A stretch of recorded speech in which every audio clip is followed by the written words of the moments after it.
రజనీకాంత్ గారిది అక్కడ కూడా తెలుగులో డామినేషన్ ఎక్కువ అయిపోయింది. ఇప్పుడు మన నాగార్జున గారి డామినేషన్ ఎక్కువ అయిపోయింది, తెలుగు డామినేషన్. దీంట్లో చూస్తే మన ఎన్టీఆర్ డామినేషన్ ఎక్కువ అయిపోయింది. సో మొత్తం తెలుగు వాళ్ళకు పండగ చేసుకోవచ్చు అని చెప్పొచ్చు.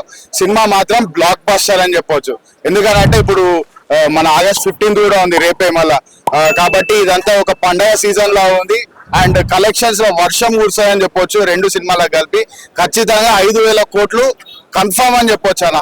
సినిమా మాత్రం బాలీవుడ్ టైప్ లో ఉంది అంటున్నారు. బాలీవుడ్ ఏందన్న, హాలీవుడ్ లెవెల్లో ఉంది. మొత్తం ఆ స్టిల్స్ కానీ, ఆ యాక్షన్ కానీ, లేకపోతే ఆ మొత్తం ఆ కొరియోగ్రఫీ కానీ, ఎవ్రీథింగ్ బాలీవుడ్ లాగా ఆ క్లారిటీ కానీ ఇంకా నెక్స్ట్ లెవెల్ అన్న. మనం బాలీవుడ్ ని దాటేసినాం ఎప్పుడో, ఇక బాలీవుడ్ అనొద్దుగా. నెక్స్ట్ హాలీవుడ్ మనం ఇంకా హాలీవుడ్ లెవెల్లో ఆ ఆస్కార్ లెవెల్లో ఉంటున్నాయి మన ఫిలిమ్స్. కాబట్టి మనందరం కూడా ఒకసారి గర్వించాలండి. ఇట్లా నెగిటివ్ పబ్లిసిటీ ఎవరైనా చేసా కూడా నమ్మొద్దు. ఖచ్చితంగా బ్లాక్ బస్టర్ అని చెప్పొచ్చు సినిమా. ఇక 5,000 కాదు 6,000 ఇంక ఎన్ని క్రోర్స్ అన్నా చెప్పండి, సినిమా మాత్రం బ్లాక్ బస్టర్ అన్న.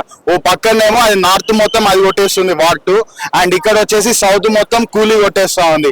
ఇక్కడనేమో కూలీలో చూస్తేనేమో అటు మలయాళం నుంచి సౌబిన్ గారు కానీ, లేకపోతే తమిళనాడు నుంచి సూపర్ స్టార్ రజనీకాంత్ కానీ, లేకపోతే మన దగ్గర నాగార్జున గారు కానీ, లేకపోతే ఇంకా చాలా మంది యాక్టర్స్ సౌత్ ఇండియా మొత్తం కూలీ కవర్ చేస్తుంది. నార్త్ ఇండియాలో war 2 Hrithik Roshan and NTR villainism అన్న. ఇద్దరు విలన్లే ఇస్తారు మన వాళ్ళు.